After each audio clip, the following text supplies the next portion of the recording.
ఆత్మీయ మిత్రులైన బెస్ట్ గురు టీవీ ప్రేక్షకులకి నమస్కారం.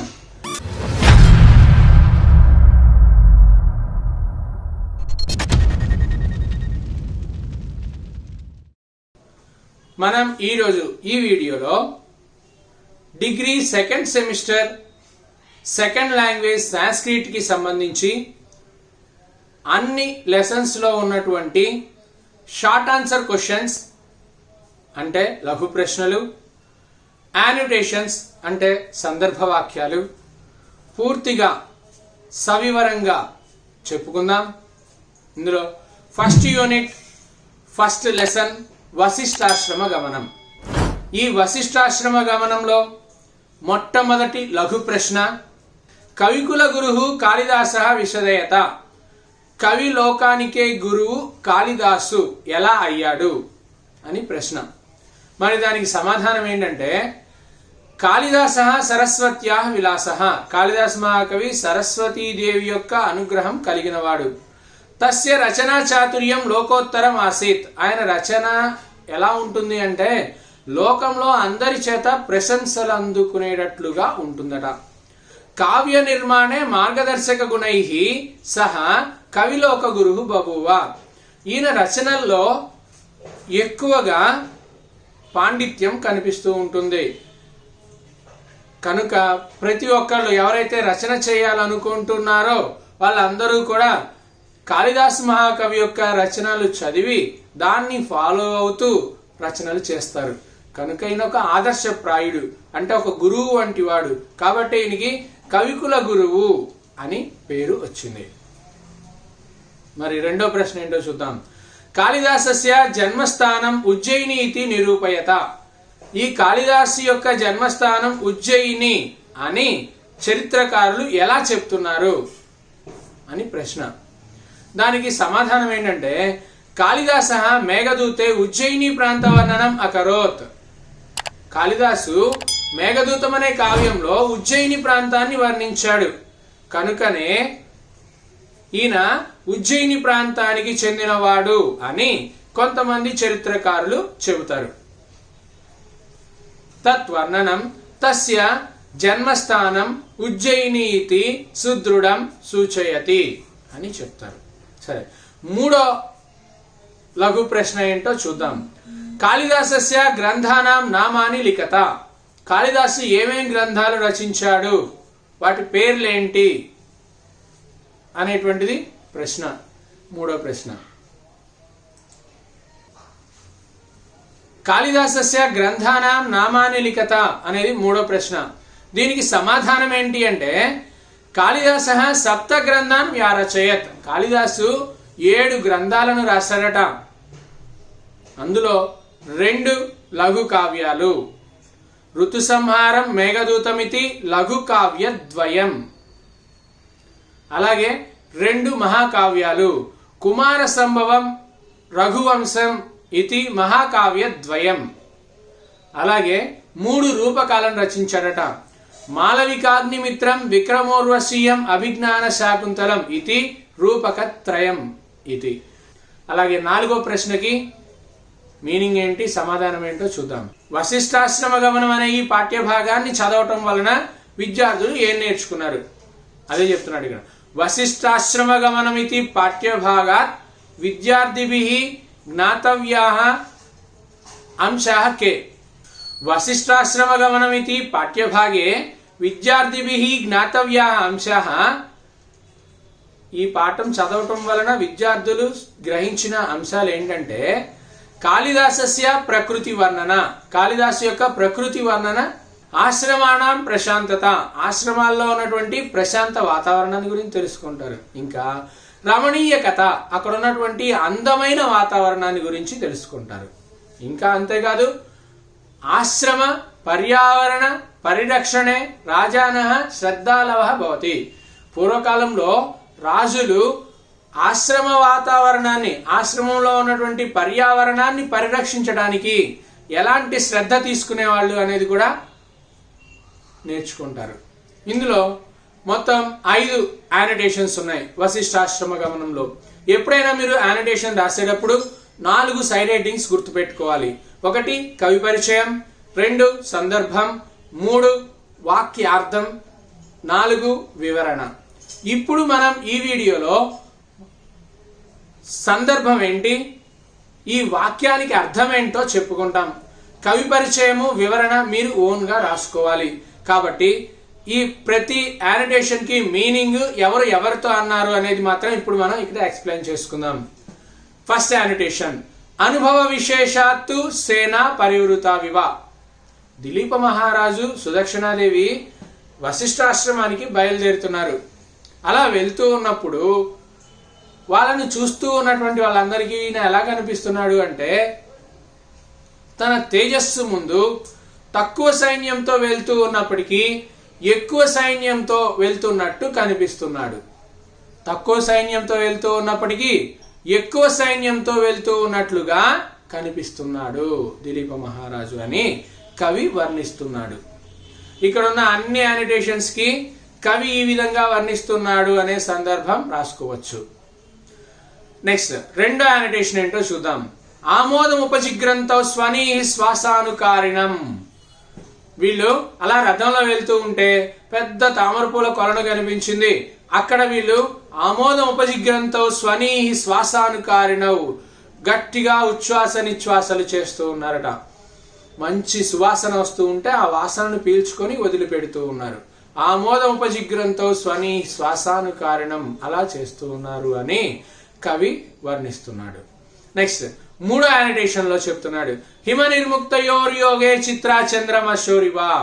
ఈ దిలీపుడు సుదక్షిణాదేవి ఇద్దరు కూడా దూరం నుంచి చూస్తూ ఉంటే ఇలా కనిపిస్తున్నారట. ఎలా కనిపిస్తున్నారు?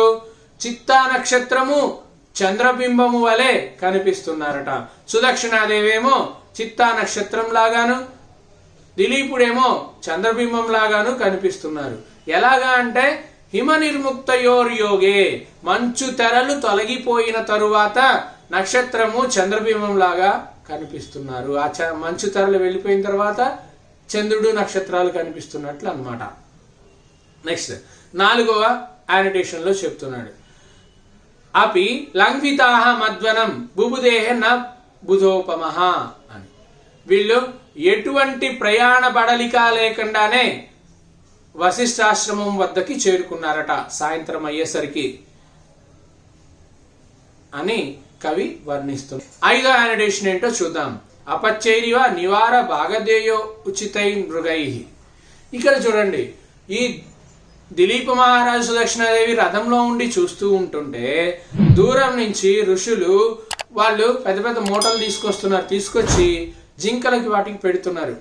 అది ఎలా ఉంది అంటే, తన పిల్లల కోసం ఎలాగైతే భాగాన్ని తీసుకొచ్చి పిల్లలకి ఇస్తూ ఉంటారో అలాగే జింకలకు కూడా వాళ్ళు భాగాన్ని పంచుతున్నారు అని కాళిదాస్ మహాకవి వర్ణిస్తున్నాడు.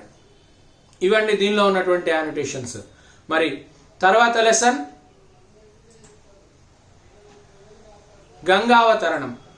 ఈ గంగావతరణం అనేటువంటి గంగావతరణం అనే లెసన్ లో 4 షార్ట్ ఆన్సర్ క్వశ్చన్స్ ఉన్నాయి. ఆ 4టిలో మొదటిదేంటో చూద్దాం. సగరపుత్ర వృత్తాంతం ఉపవర్ణయత. సగరపుత్ర వృత్తాంతం ఉపవర్ణయత అనని ఫస్ట్ ప్రశ్న.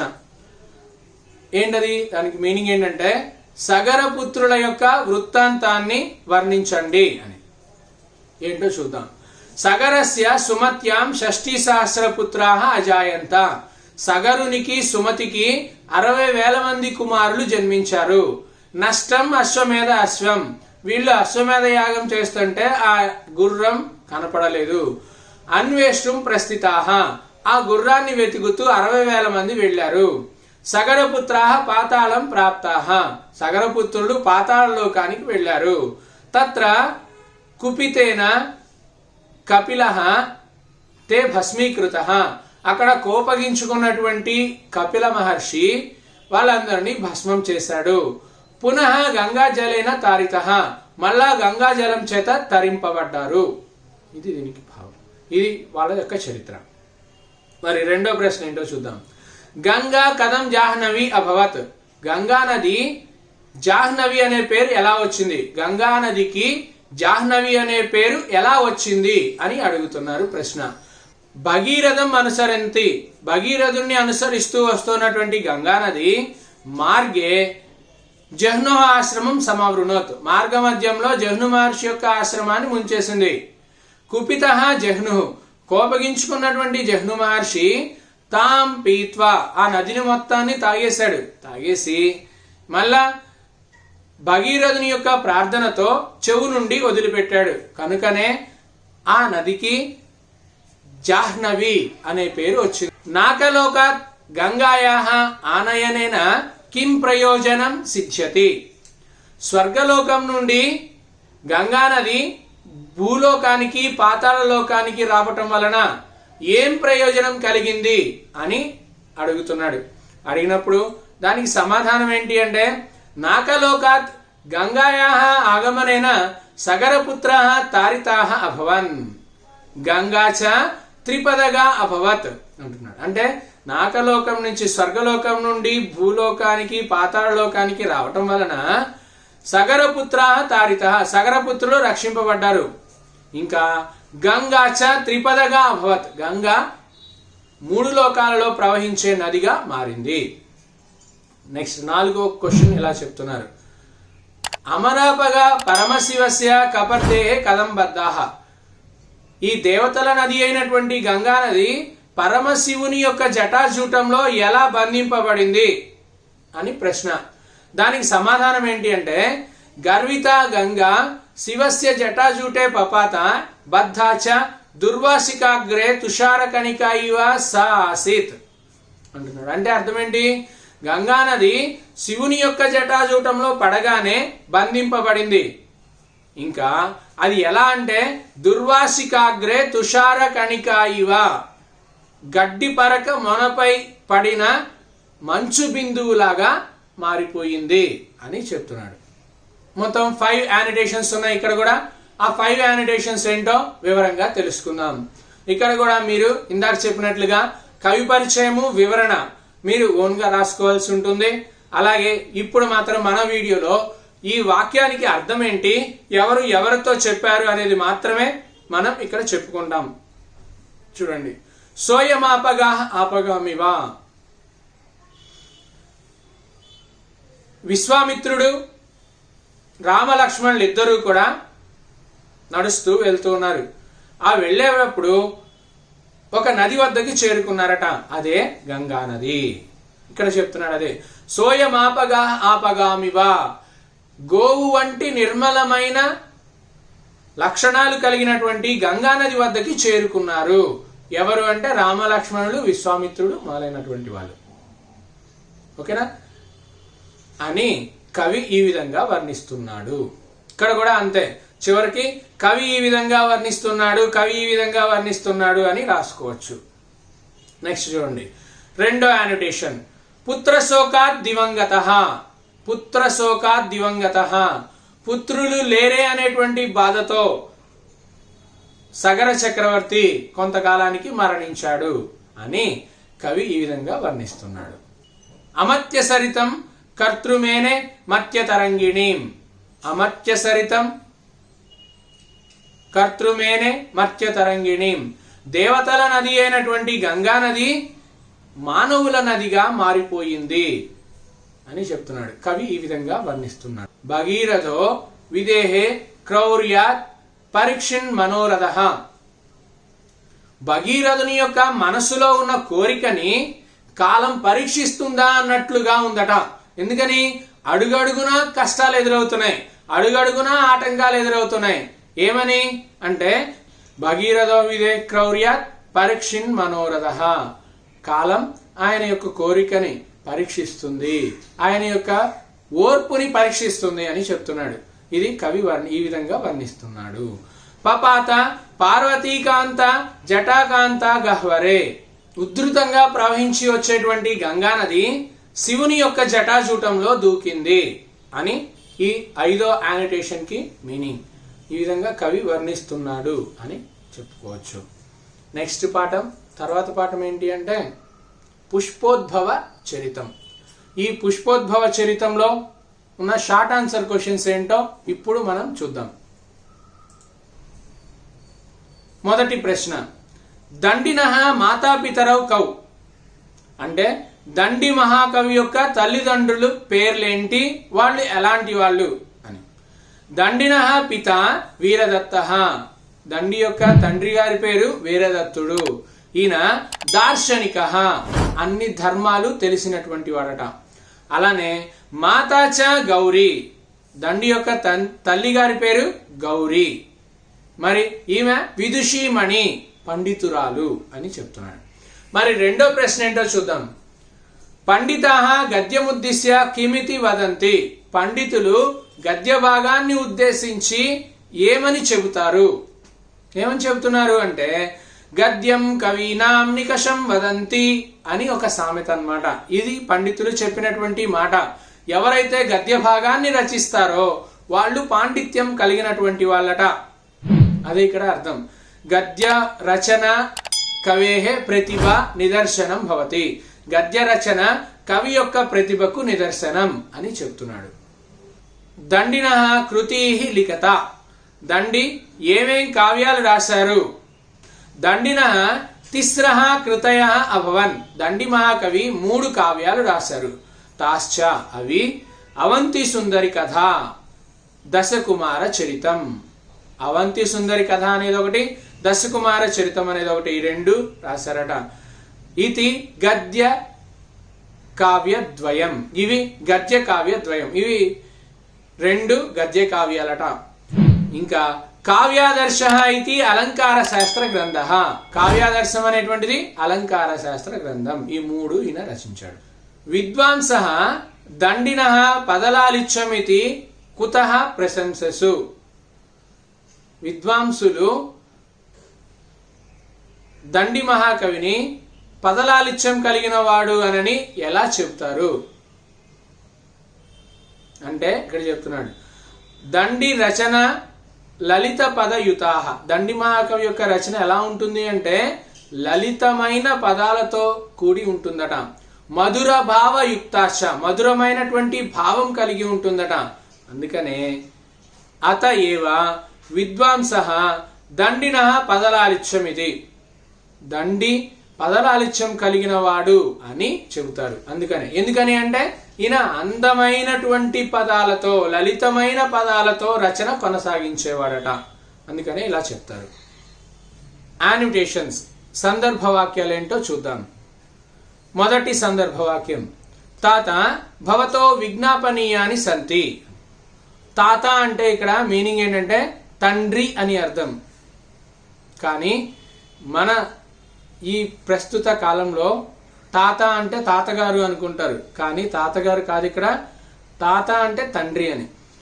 భవతే విజ్ఞాపనీయాని సంతి, మీకు కొన్ని విషయాలు తెలియచేయాలి, ఇక్కడే ఉండండి అని చెప్తున్నాడు. ఎవరితో చెప్తున్నారయ్యా ఇది అంటే పుష్పోద్భవుడు పైనుంచి కింద పడినటువంటి ఒక వ్యక్తితో ఈ వాక్యం చెప్తున్నాడు. మరి రెండో యానిటేషన్ ఏంటో చూద్దాం. క్షణమాత్రం అత్ర భవతాః స్థీయతాం, ఒక క్షణకాలం మీరు ఇక్కడే ఉండండి అని చెప్పి ఈయన వేరే చోటుకి వెళ్తున్నాడు. ఎక్కడో పెద్ద పెద్దగా అరుపులు వినిపిస్తుంటే అక్కడికి వెళ్తున్నాడు అనమాట. ఇది ఎవరితో అంటున్నారు? పుష్పోద్భవుడు పైనుంచి దూకినటువంటి ఆ వ్యక్తికి చెప్తున్నాడు అనమాట. మరి మూడో యానిటేషన్ ఏంటో చూద్దాం. కాంతారై నిమిత్తేన కేన దురవస్థ అనుభూయతే. కాంతారై అంటే ఏంటి? ఓ స్త్రీ, ఎందుకు నీకు ఈ దురవస్థ కలిగింది, నువ్వు ఎందుకు ఆత్మహత్య చేసుకోవాలనుకుంటున్నావు అంటున్నాడు. ఎవరు ఈ మాట అంటుంది అంటే పుష్పోద్భవుడే అక్కడ ఆత్మహత్య చేసుకోబోతూ ఉన్నటువంటి స్త్రీతో అంటున్నాడు. మరి నాలుగో యానిటేషన్ ఏంటో చూద్దాం. షోడశ వర్ష అనంతరే భాతృ పుత్ర సంగమో భవిష్యతి. 16 సంవత్సరాల తరువాత నీ భర్త నీ కుమారుల యొక్క కలయిక జరుగుతుంది, నువ్వు వాళ్ళని కలుసుకుంటావని ఎవరో చెప్పారు. ఇంతవరకు కలుసుకోకపోయేసరికి నేను ఇలా ఆత్మహత్యాయత్నం చేశాను అని చెప్తుంది. ఇది ఎవరితో చెప్తున్నారు అంటే ఆత్మహత్య చేసుకోబోయేటువంటి ఆ స్త్రీ పుష్పోద్భవునితో చెప్తుంది. ఓకేనా. నెక్స్ట్ వచ్చేసరికి ఐదో యానిటేషన్ ఏంటో చూద్దాం. శుభగా క్రూర కర్మణ దారువర్మణ భవానేవా హంతుమర్హతి. ఓ శుభప్రదమైన గుణాలు కలిగినటువంటి దానా, క్రూర స్వభావం కలిగినటువంటి ఆ దారువర్మని నీ చేతులతో నువ్వే చంపే విధంగా నేను చేస్తాను అని ఎవరు చెప్తున్నారు? పుష్పోద్భవుడు. ఎవరికి చెప్తున్నాడు అంటే తన కాబోయేటువంటి భార్యకి చెప్తున్నాడు. తర్వాతి పాఠం ఏంటో చూద్దాం. మరి తర్వాతి పాఠ్యాంశం కృషి ఫలం. ఈ కృషి ఫలంలో ఉన్నటువంటి లఘు ప్రశ్నలు ఏంటో చూద్దాం. మొదటి ప్రశ్న, సర్వేషాం భూతల వాసీనాం జన్మసిద్ధం కర్మ కిం. ఈ భూమి మీద ఉన్నటువంటి అన్ని ప్రాణులకి జన్మతః సిద్ధించినటువంటి పని ఏంటి? పుట్టుకతో వచ్చినటువంటి పని ఏంటి అంటే చెప్తున్నాడు, సర్వేషాం భూతల వాసీనాం జన్మసిద్ధం కర్మ కృషి కర్మ.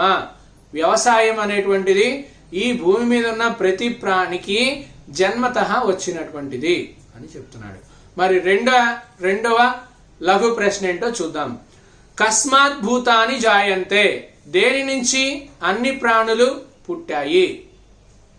అన్నాత్ భూతాని జాయంతే. అన్నం నుండి అన్ని ప్రాణులు పుట్టాయి అని చెప్తున్నాడు. మరి మూడవ లఘు ప్రశ్న ఏంటో చూద్దాం. మూడవ లఘు ప్రశ్న ఏంటో చూద్దాం. విశ్వే అస్మిన్ కైహి వినా జీవనం దుర్భరం చ దుష్కరం చ భవతి. ఏం లేకపోతే ఈ విశ్వంలో, ఈ ప్రపంచంలో, ఈ భూమి మీద జీవనం దుర్భరం అవుతుంది. ఏం లేకపోతే జీవనం దుర్భరం అవుతుంది అంటే విశ్వే అస్మిన్ ఫలైహి శాకైహి గ్రాసైశ్చ వినా జీవనం దుర్భరం దుష్కరం చ భవతి. ఈ విశ్వంలో తినడానికి తిండి లేకపోతే, పళ్ళు పాలు కూరగాయలు ఇలాంటివన్నీ లేకపోతే జీవనం దుర్భరం దుష్కరంగా మారిపోతుంది అని చెప్తున్నాడు. మరి నాలుగో ప్రశ్న ఏంటో చూద్దాం. కేషాం జన్మ ధన్యం భవతి. మరి ఎవరి యొక్క జన్మ ధన్యమైనటువంటిది అంటే చెప్తున్నాడు, కృషివలానాం జన్మ ధన్యం భవతి. రైతు యొక్క జన్మ ధన్యమైనటువంటిదట, అదే గొప్పదైనటువంటిది, ఇంకా ఎవరు కూడా గొప్పవాళ్ళు కాదు అన్నట్లుగా ఇక్కడ కవి వర్ణిస్తున్నాడు. మరి ఐదో లఘు ప్రశ్న ఏంటి అంటే రాష్ట్రస్య జీవాతవః కే. ఈ దేశానికే జీవాన్ని ఇచ్చేవాడు, అన్నాన్ని దానం చేసేవాడు ఎవరయ్యా అంటే కృషివలః. రాష్ట్రస్య జీవాతవః కృషివలః. రాష్ట్రానికి దేశానికే జీవాన్ని ఇచ్చేటువంటి వాడు రైతు అని చెప్తున్నాడు. మరి ఆరో ప్రశ్న ఏంటో చూద్దాం.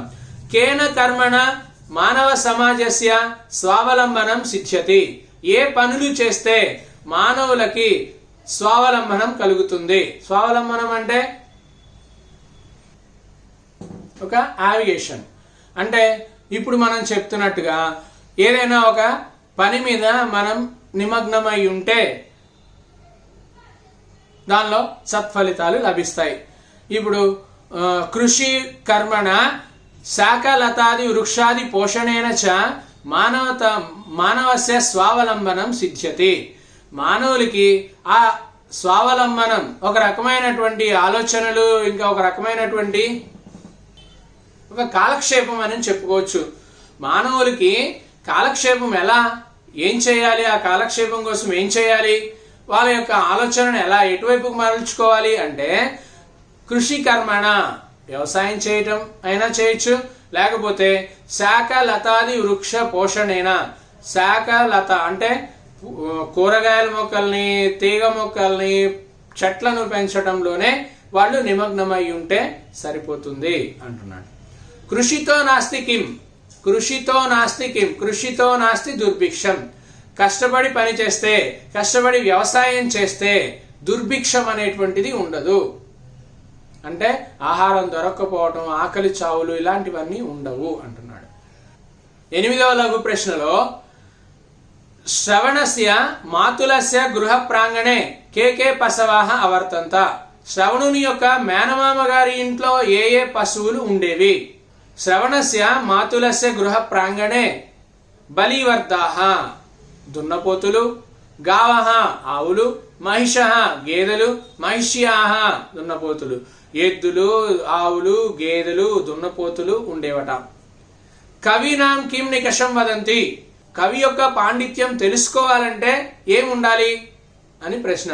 దానికి సమాధానం ఏంటంటే గద్యం కవీనాం నికషం వదంతి, గద్య భాగాన్ని గనక రచన చేస్తే కవి యొక్క పాండిత్యం ఏంటో తెలుస్తుంది అని దీనికి మీనింగ్. మరి 10వ లఘు ప్రశ్న ఏంటో చూద్దాం. శ్రీ ఓగేటి పరీక్షిత్ శర్మ మహోదయస్య బిరుదాభూషణాన్ని కాని, ఓగేటి పరీక్షిత్ శర్మ యొక్క బిరుదాలేంటి, ఆయనకి ఏమేమి సన్మానాలు జరిగినాయి అని ప్రశ్న.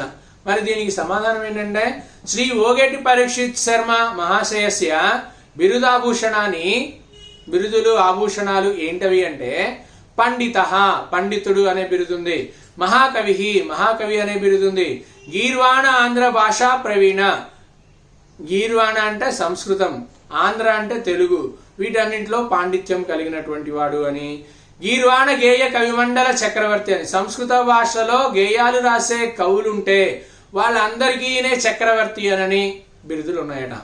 శ్రీ కళాపూర్ణ అనేటువంటి బిరుదు ఈయనకి ఉన్నాయి అని చెప్తున్నాడు.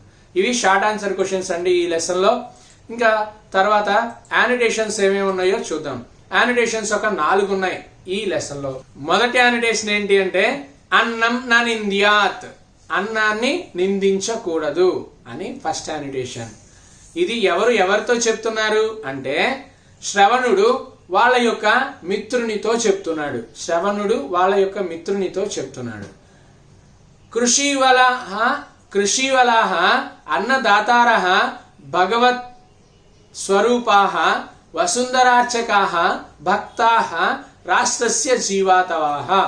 ఈ యానోటేషన్ శ్రవణుడు తన యొక్క స్నేహితునికి చెప్తున్నాడు. రైతు అన్నదాత, భగవత్ స్వరూపుడు, అలాగే వసుంధర అంటే భూమి, ఈ భూమిని దేవతగా పూజించేవాడు అంటే పూజారి, ఈ భూమికి పూజారి, భక్తాః భక్తుడు, అలాగే రాష్ట్రస్య జీవాతవః దేశానికి జీవాన్ని ఇచ్చేటువంటి వాడు రైతు అని చెప్పాడు. అలాగే తర్వాత యానోటేషన్లో మమ పితామహ జన్మ విప్రః కర్మణ కృషివలః, మా తాతగారి యొక్క పుట్టుక బ్రాహ్మణ వంశంలో జరిగినప్పటికీ చేసే పని మాత్రం వ్యవసాయం అని శ్రవణుడు తన యొక్క మిత్రునితో చెప్తున్నాడు. మరి ఇంకో యానోటేషన్ ఉంది, లాస్ట్ అండ్ ఫైనల్ యానోటేషన్ ఇది. స్వావలంబనమపి భవతి మానవ సమాజస్య. ఇప్పుడు ప్రతి ఒక్క మానవుడు కూడా ఒక స్వావలంబనాన్ని ఏర్పాటు చేసుకోవాలి. స్వావలంబనం అనగానే ఆధారం, మానవాళికి ఆధారభూతమైనటువంటిది ఏంటి అంటే వ్యవసాయం.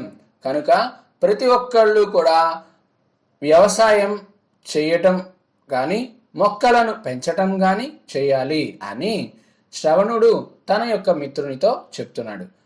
ఇప్పటి వరకు మనం షార్ట్ ఆన్సర్ క్వశ్చన్స్, యానోటేషన్స్ గురించి చెప్పుకున్నాం.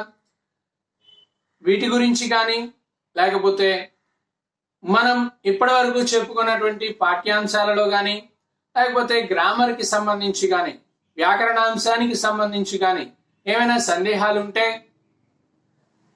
కింద ఉన్నటువంటి కామెంట్ బాక్స్ లో కామెంట్ చేయండి. వెంటనే మీ సందేహాలు నివృత్తి చేయగలం. ఇటువంటి మరో ఇంట్రెస్టింగ్ వీడియోతో మళ్ళీ కలుద్దాం. ధన్యవాదాలు.